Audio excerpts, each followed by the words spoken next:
I will be using, as is common in these kind of talks, a PowerPoint. So my face will be reduced to a little square in the corner, and then I'll come back again with my full image here. But now I'm going to start with the PowerPoint. So this is the book, and it's been published by Bristol University Press, White but Not Quite, Central Europe's Illiberal Revolt. And a lot of what I say today covers what's in the book, because I'd like to introduce my book to you, but I'm also adding to it in this talk, and also, of course, not covering everything that's in the book-length discussion. So to sum up the book, maybe not the content, but the goal or attitudes in the book. And I have in the book taken an attitude against what I call essentializing and culturalizing Eastern European illiberalism, which is the topic illiberalism that we try to discuss, including racism in Eastern Europe and by Eastern Europeans, which in the West has become proverbial as a part of Eastern European illiberalism. And I'm trying to not to attribute it to something inherently culturally or historically Eastern European, but rather put it in a wider context. So I would like to relate racism by Eastern Europeans to racism against Eastern Europeans. And perhaps that's one of the main objectives of this book. Certainly, it's the objective of this talk. And in order to do that, I locate both racism by Eastern Europeans and against Eastern Europeans in the global framework of what some of us call racial capitalism. I like to stress the agency of the West in that context over the heritage of communist socialism and even earlier periods in Central and Eastern European history. And I know that Philip Ter and other people in Vienna have taken this attitude also, and I'm inspired by them. And in terms of the narrow focus, it's on Central Europe, both in the book and in my talk. And by that, I mean perhaps somewhat arrogantly East Central Europe. So I'm not including Austria usually, although normally one would include also Austria, Germany, sometimes Romania, and Ukraine. I think it's true that when anyone says Central Europe, the Visegrad 4 countries are always included, whereas other countries are sometimes included. And so the Visegrad 4, as everybody knows, is Poland, Czech Republic, Slovakia, and Hungary. So I'm not going to, for lack of time, go over explain the contents of the book, but just to familiarize you with what's in it, I've decided to flash a slide with the table of contents. So let's take a few seconds to read it. I won't even read it out loud.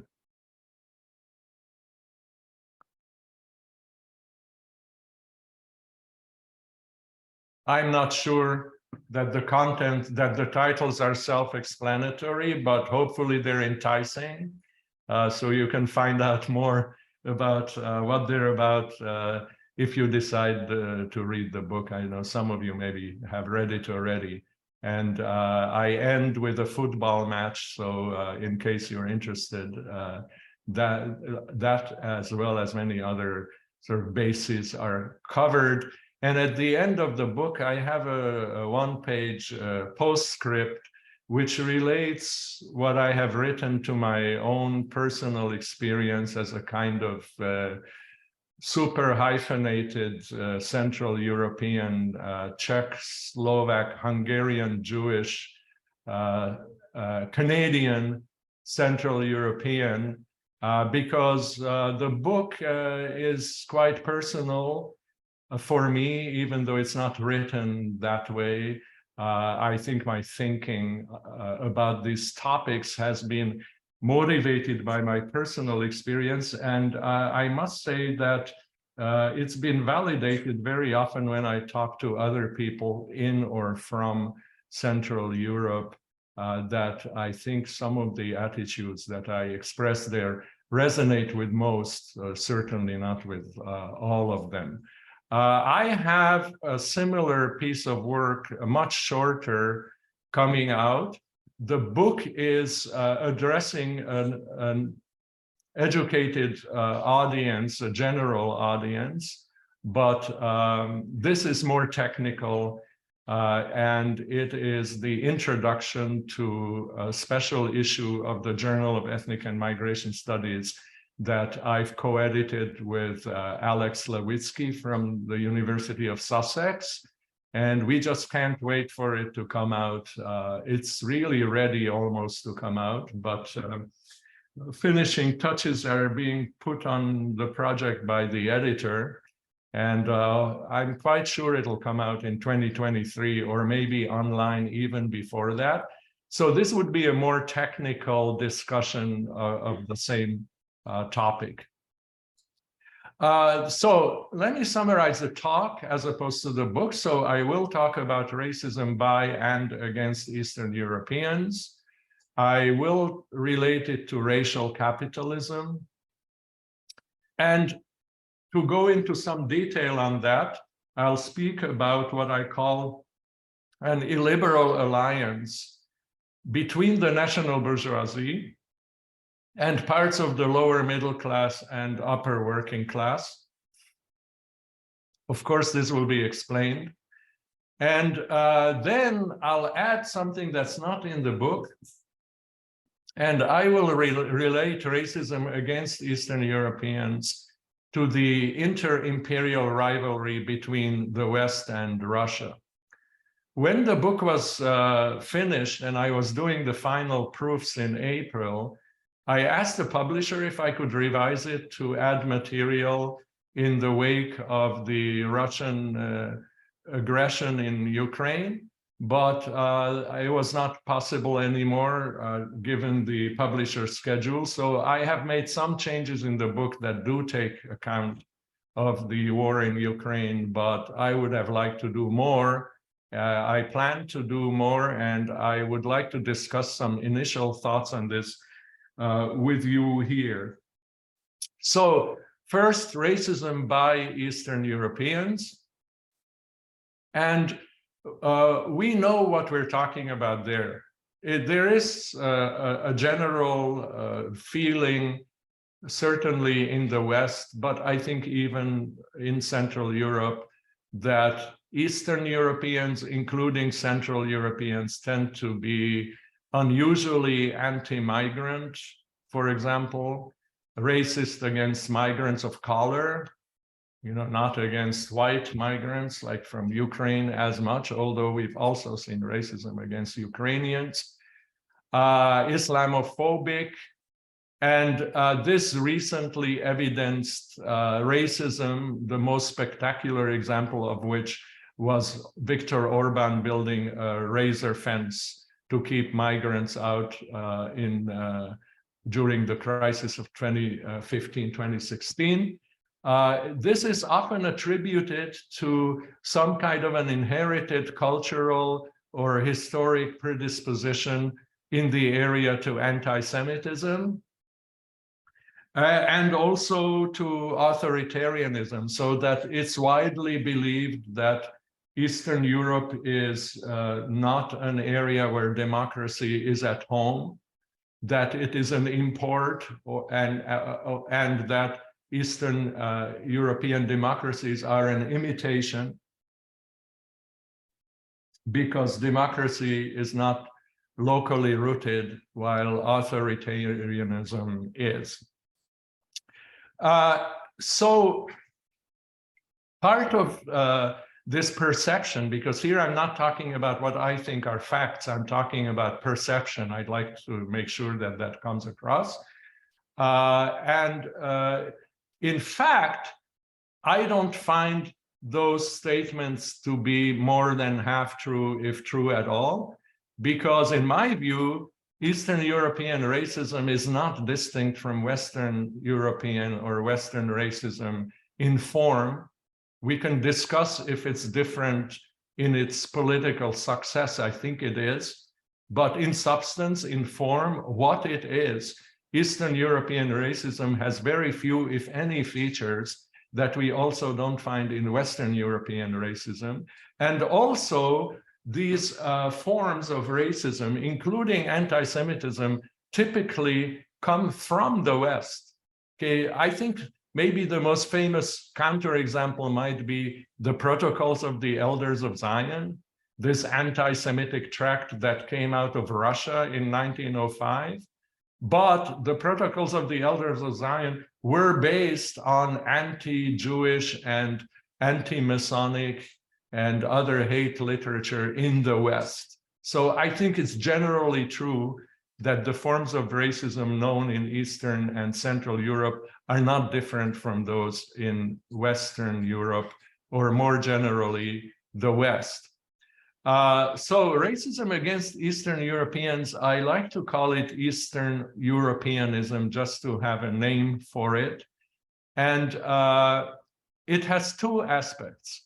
There's the aspect of Eastern Europeanism against people who have moved from the East to the West. So there's a migration aspect. And then there's a geopolitical aspect, which is racism against those people who have stayed back home and the general area and the countries of Eastern Europe. What we see here in this picture is one of the most egregious examples of Eastern Europeanism, when a few years ago, a Slovak traveler, a businessman, a small businessman called Milan Chovanec, misbehaved on an airplane at Charleroi in Belgium and was taken off by police into this cell that we see here in the picture.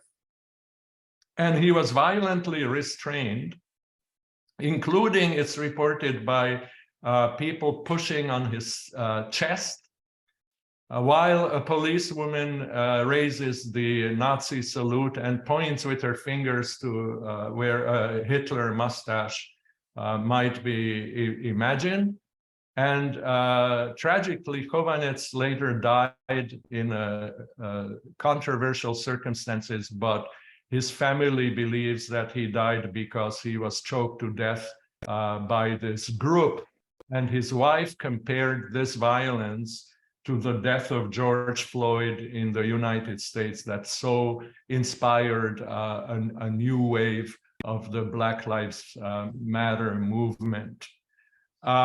So the prejudices that people have, in racist prejudices against migrants from Central and Eastern Europe, are that they can't be trusted, that they're criminally inclined. And now I'm not talking about Central Europe, I'm talking about prejudices against Eastern Europeans, including Central Europeans, that they carry disease. This is described in more depth by my colleague Alex Levitsky in that forthcoming special issue that I mentioned.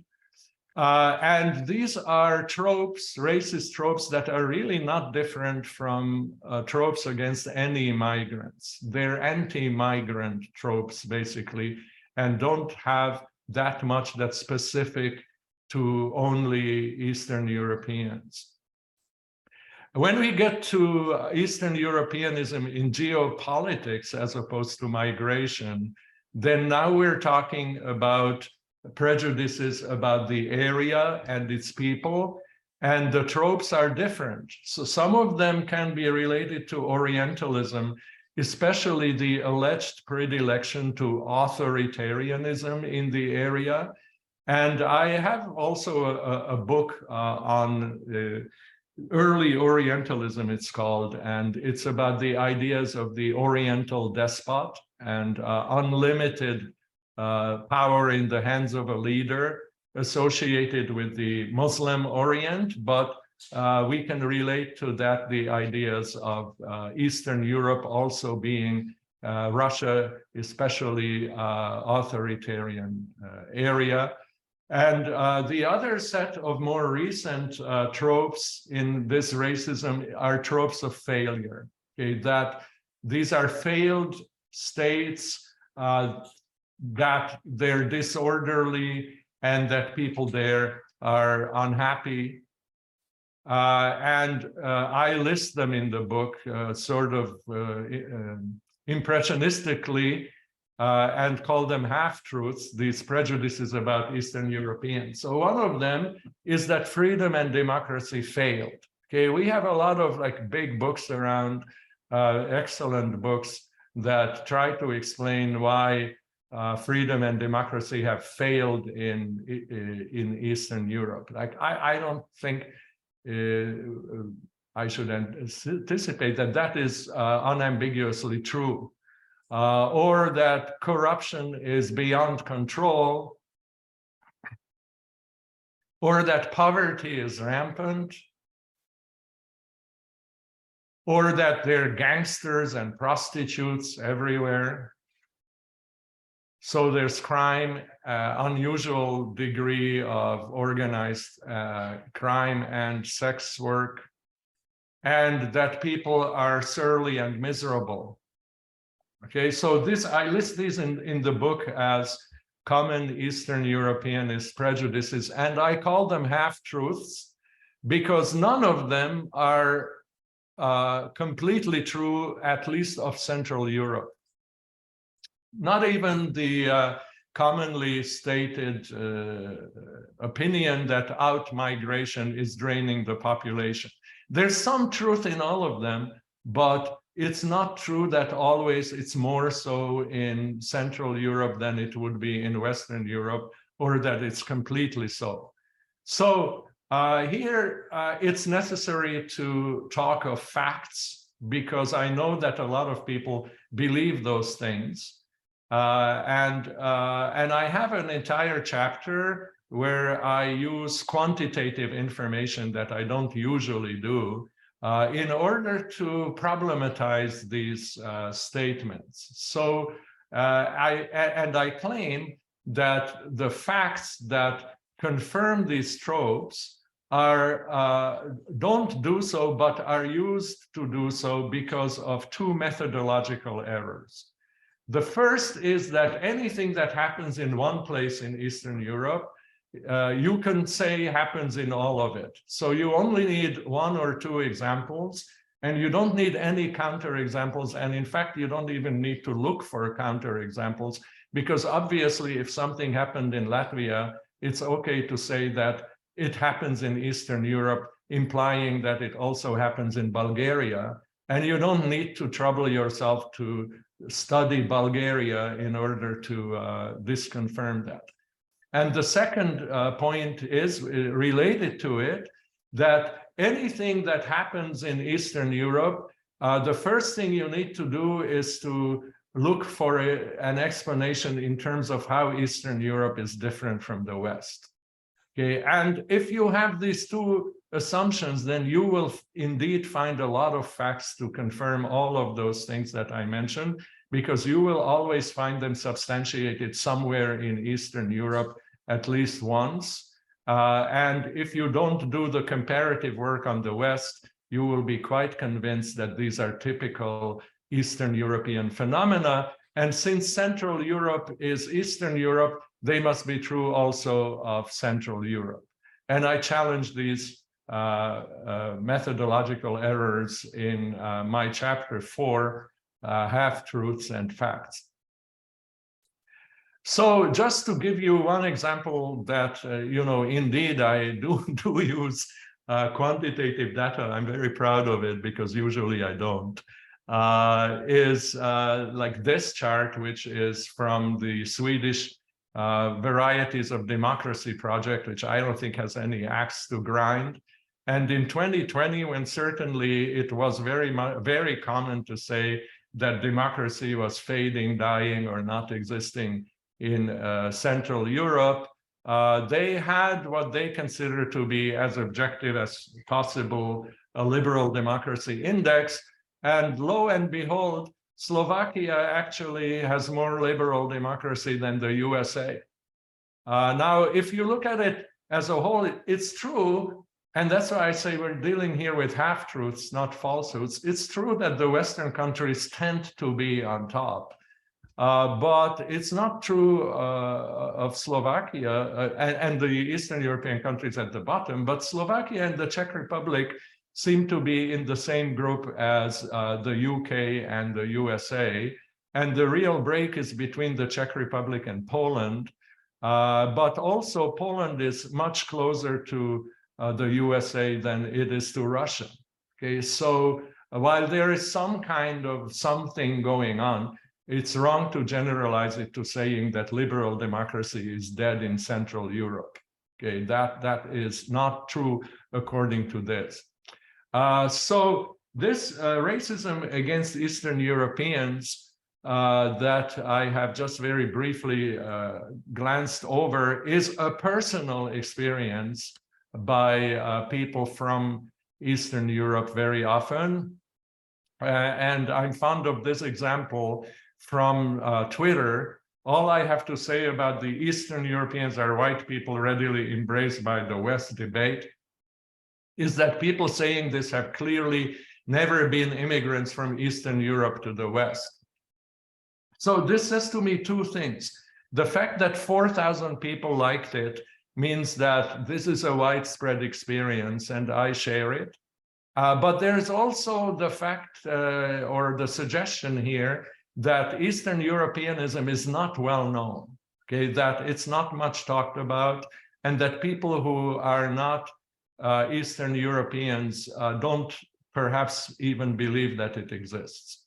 Another thing to seriously discuss is whiteness, of course, and I will come back to that later, because that is an important point.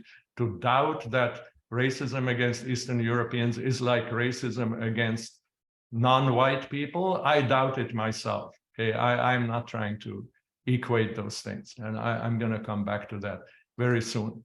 In fact, I'm going to talk about it now. So why do we call this prejudice against Eastern Europeans, which I think almost all of you would agree does exist, but maybe not all of you will agree to call it racism. So why do I call it racism?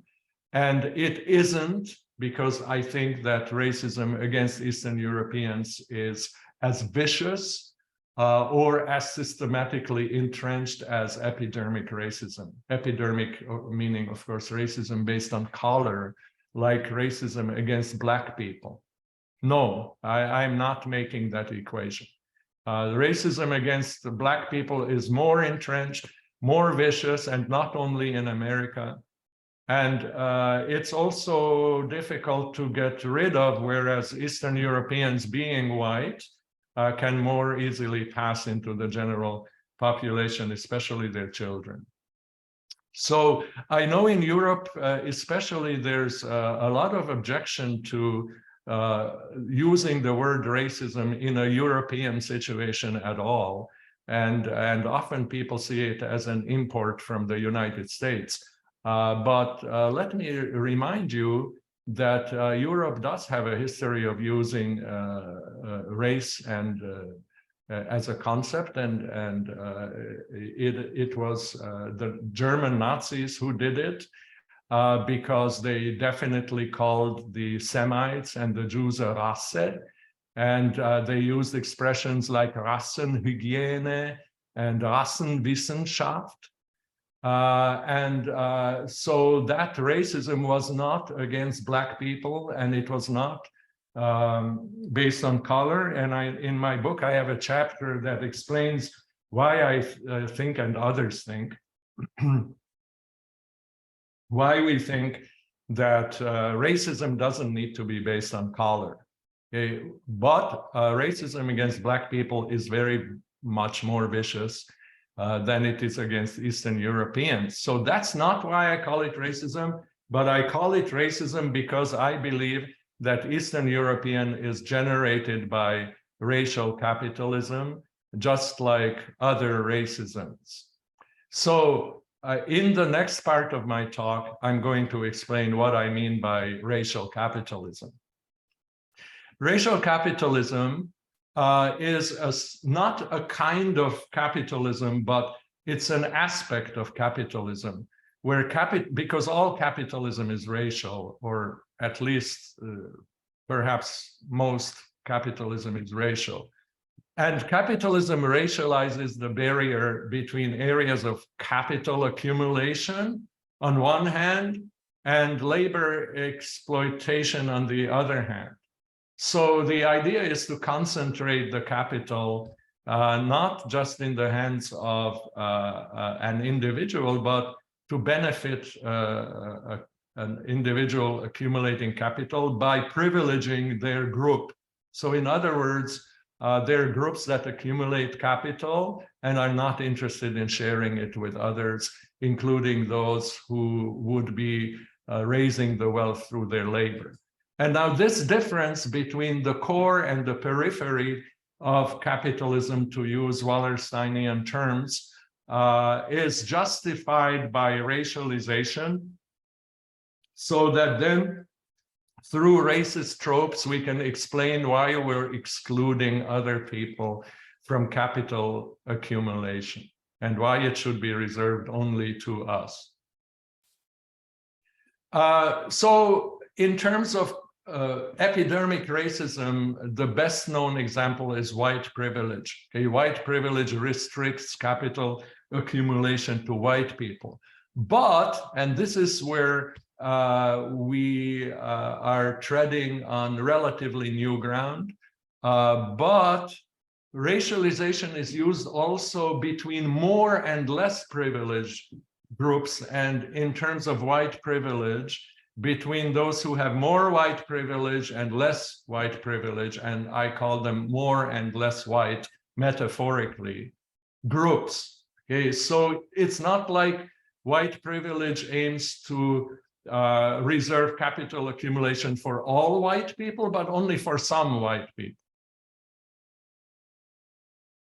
And so there's competition not only between the core and the periphery outside the white group, but also within.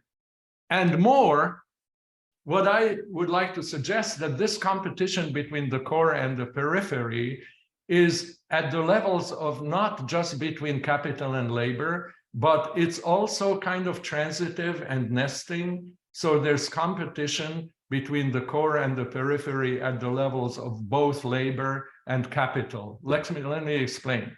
It's obvious what we're talking about at the level of labor, where workers in the core areas compete with workers outside the core areas. And so they may develop racist tropes against migrants who they perceive to be competing with them for work. So in any location, this, however, could also be against people who are less white. So the obvious example is the Brexit debate with its racism against Polish and other Eastern European workers. But internationally, it is a geopolitical thing where local labor competes and racializes that competition, competes with the global South. And again, it could also be with Eastern Europe. So we know about the Polish plumber, that other work by Joseph Burrus also has, and other people has talked about this. So there's competition among labor that's generated by racial capitalism, but I think it's important to realize that there's also competition among capital, between capital. So the capital in the imperial core So let's say in the US, Northwestern Europe, needs the collaboration of capital in the periphery, both in the global south or the so-called semi-periphery of Eastern Europe, because they can't do everything themselves. But it's not desired that the capital from the periphery be assimilated, incorporated into the core center of capital accumulation for obvious reasons, because that dilutes the concentration in the core, right? So while collaboration is needed, complete assimilation is not desired. And the racializing language here against capital from the periphery, specifically when we are talking about Eastern European capital, is the terms that are used are gangsters and oligarchs. It's not as common now to say gangsters, but it's still pretty common, but it's very common to say oligarchs. And I remind you that oligarchy, according to Aristotle, is a system of government in which a clique, usually wealthy, rules the state. So literally an oligarch should be someone who rules the state, okay? But which is true of many Eastern European capitalists, that they're very closely connected to the state, but others are not, and still they're called oligarchs. Okay, so here is an example of one of the richest men in the Czech Republic, Daniel Křetínský.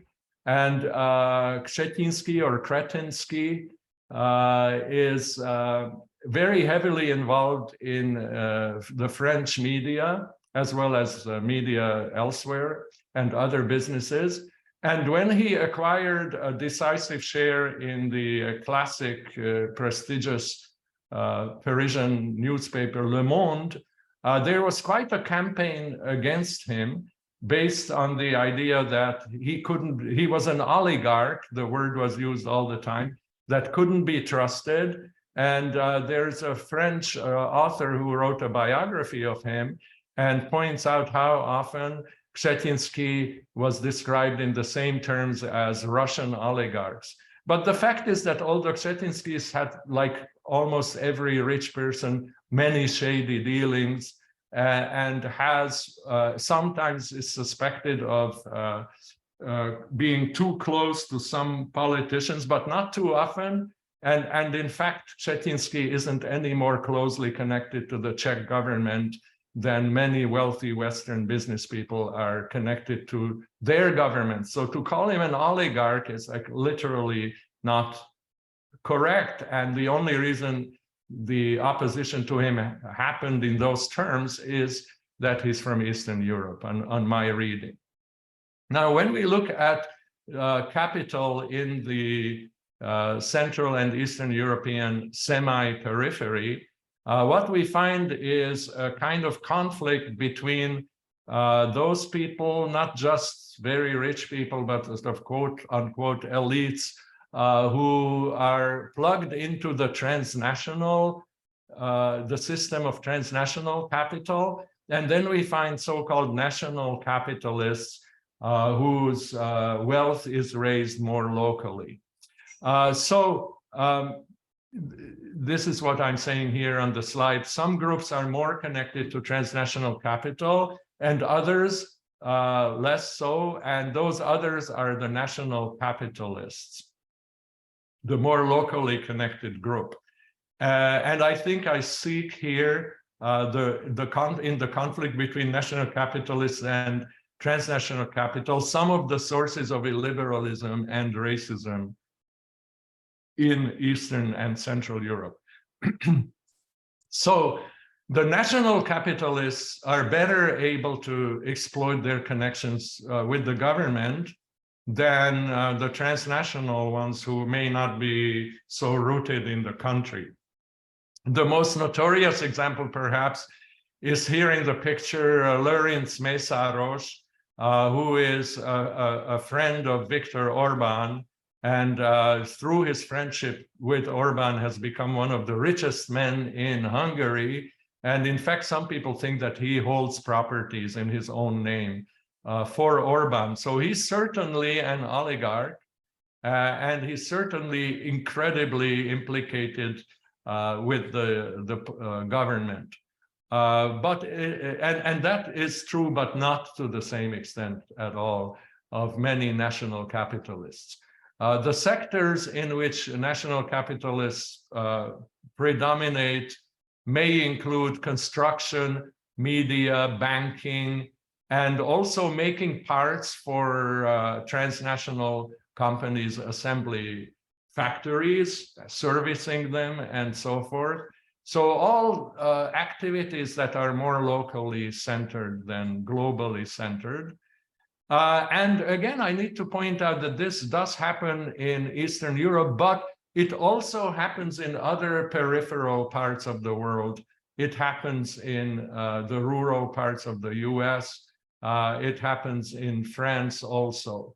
So this conflict between national capitalists and transnational capital is an illiberal alliance that we find not only in Eastern Europe.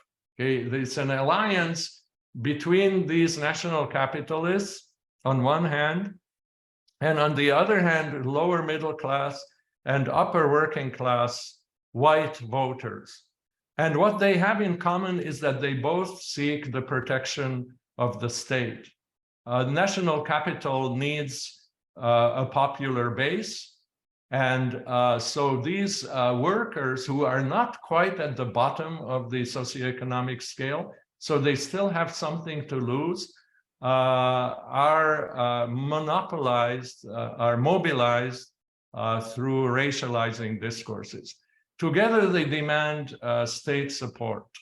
And the discourses that they subscribe to are expressed by the more moderate among them as Christian or European values, but it's easy to read them as values of white supremacy. And so these are groups that are, like I said, not quite at the bottom of the scale. In America, they're described as the white men without a college education, which is a somewhat cruel exaggeration, really, because not all either white or men or people with a college education subscribe to this illiberal alliance. But at the same time, it's true that often such a group disproportionately supports people like Donald Trump. And it is because they feel their position in society threatened and invoke threatened white privilege as part of their rhetoric. So like I said, we see this in the US, in France. We see it in much of Southern Europe. I'm planning a research project that includes both Eastern and Southern Europe, and we see it in most of Eastern Europe. So now I come to the last part of my talk. Yanis, how much time would I have? Well, you're 40 minutes in, so I mean... Oh, I have 5 minutes. Yeah, but I mean... Okay. It's okay, we don't have to be like on the second, so... Okay. So I will try to be quick here, but I would also preface this part by saying that I hope that because I'm going to do it fast, I'm not going to be misunderstood, because I'm going to relate Eastern Europeanism to Russophobia. And nowadays, when you say Russophobia, you may be mistaken to share your rhetoric with Putin and the Russian aggressors in Ukraine. So let me make it perfectly clear that I do not support Russia in Ukraine, and that's not what I'm trying to do here. But I do think that anti-Eastern European racism or Eastern Europeanism is actually belongs together with Russophobia, okay, and that the economic background to that is the difference between the position of national capitalists in Eastern Europe, including Central Europe, and in Russia. Okay, so I hope I have prevented anyone from thinking that this is meant to support Russia in Ukraine. So in Eastern Europe, the relationship between national capital and transnational capital and the local and transnationally connected elites is ambiguous. The national capitalists don't have enough capital, so they do very much need foreign investment in the country in order to prosper. But, and in Hungary, this has been described by, for example, Gábor Scheiring, who may perhaps be in the audience, or Agnes Gagyi and Adam Fabry. I am inspired by their work, especially Scheiring's, and am still thinking on how to apply it here. In Russia, on the other hand, the national capitalists are better able to resist transnational capital than in Central Europe. They need it less. And the reason they need it less is because in Russia, local capital is available by, is natural resources. So funds can be raised by selling natural resources. And also because Russia is not part of the EU, it's not quite as desirable a location for transnational assembly factories, because obviously it's both farther, and when you import, let's say, automobiles, you would have to pay taxes and so forth. And the regulatory checks and balances of the EU are not present. So also in Russia, state capture is easier because it doesn't happen under the watchful eyes of Brussels. So basically, Russia is better able to be a state that works in the interests of national capital than Central Europe. And I repeat that I believe that illiberalism and racism are among the sort of ideology and rhetoric of the national capital, of elements of national capital. So in this context, we can explain why Eastern Europeanism is, in my view, an extension of Russophobia.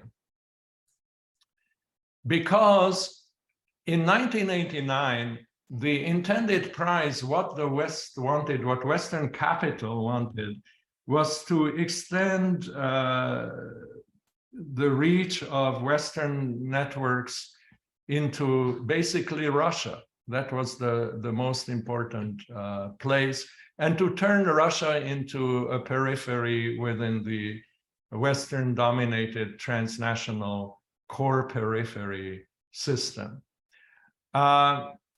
So the racialization of Eastern Europeans was focused on Russia and Russians, and it intensified after 1989.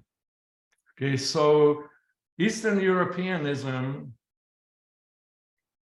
and Russophobia are discourses that were meant in 1989, after 1989, to promote Western capital accumulation in Russia, and only secondarily in East Central Europe. However, the difference is that this succeeded in Central Europe, but did not succeed in Russia, because Russian national capital was both more radically, maybe not opposed, but separate from Western capital, and more able to promote itself through the state. So the racializing cliches that we have about East Central Europeans, and which I explore in my book actually are also cliches against Russians. And they have the same form, the gangsters and prostitutes, the criminal disorder, and the failure of democracy are said about Russia, and are said, I think, actually by implication about East Central Europe. Now, this isn't something new, totally new, and Hans Christian Petersen is one of those who have written a very nice piece that I have read about how this connects to the history of anti-Slavism. Other people have done wonderful work on this too. And there are also other discourses against Eastern Europeans that are older than 1989. And in all of them, the cliches about Russians are similar to the cliches about, let's say, Slavs. So it's not something entirely new, but rather it's something that draws on a bank of discourse that's inherited. But I believe that in 1989, Eastern Europe became more and not less racialized. I like to say it became less white. And I now feel that it's part of the perennial inter-imperial rivalry between Europe, between the West and Russia. So Eastern Europeanism has a characteristic that we could call nesting, which can be summed up through the exclamation, "We're not Russians," which is a kind of thing that I have often said about myself to make this more personal, especially with a name like Ivan or Ivan. It is easy to be confused for a Russian. And it's not because I think badly of Russians, but because I am not a Russian. It was made much of by Milan Kundera, whose picture is here in his old and still famous essay where he describes Central Europe as Western Europe kidnapped to the East. His piece, I'm afraid, is quite full of Russophobic ideas. It's discussed in my book also. So there's a progression where the farther east you go, the more people insist that they are really more Western than people imagine and less Russians. Okay, so it starts already in Germany. So West Germans think about East Germans that they're less Western and more like Russians. And the East Germans, a lot of them think that about Poles, a lot of whom think that about Ukrainians, and Western Ukrainians, a lot of them think that about Eastern Ukrainians, and Ukrainians think that about Russians. So it's similar in the southeastern direction, where we have what Todorova and Bakic Hayden have called Balkanism, but there the extreme is Turkey or the Ottoman Empire. So this is something historic, whereas in the more west-east direction, the extreme is not Turkey, but Russia. So I have a graph in my book that looks like this, and this doesn't represent today, but 19th century prejudices. And it's as if like the English-speaking world is the most Western. And then as you go east, you progressively become more like Russians. Like, I don't think anybody's actually said that the French are like Russians, but you'd be surprised about Germans. If you're not already aware of that, we could discuss how Germans have been imagined as more like Russians. And then Central Europe is caught in between Germany and Russia in this progression, with the Russians being the most Eastern. But Ukraine, until now, a relatively even less known area than perhaps than Central European countries, or as little known. Ukrainians are caught between Central Europeans and Russians. So Ukraine is the next easternmost after Russia. And so therefore, in the mind of a lot of people, it has been imagined as a kind of Russia, not only in the mind of Russians, but also in the mind of people in Western and Central Europe. And it's been excluded from NATO and the EU, and those with a practical mind will for sure explain why that was done on dispassionate reasons, for dispassionate reasons. But I'd like to suggest that it was also because Ukraine has been long imagined as too Russian and not as suitable for inclusion as Central European countries. And so conversely, today, Ukraine struggles to be more Western and Central European and less Russian in the world's and their own perception. And I keep track of how often Zelensky and Ukrainian generals and other leaders refer to Ukraine as being in the middle of Europe or in the heart of Europe, which I think is an allusion to it being Central European. So today, this kind of Eastern Europeanism against Ukrainians is subdued because due to the war in Ukraine, we try to be solidary with Ukraine. So you don't hear much language about Ukraine that's Eastern Europeanist today. But before the war broke out, you did hear a lot of it, including in places like Poland, where the Human Rights Commission reported very many hate crimes against Ukrainians. Today, it's subdued, but it hasn't disappeared. Okay? And it's only partly submerged in the US and in Western and Central Europe. Not prejudice against Ukrainians as such, but Eastern Europeanism that applies to Ukraine. So very difficult choices will have to be made after the war. Do we integrate Ukraine in the EU and NATO? And at that time, it remains to be seen if Eastern Europeanist tropes emerge again and continue to threaten Ukraine's integration into Europe.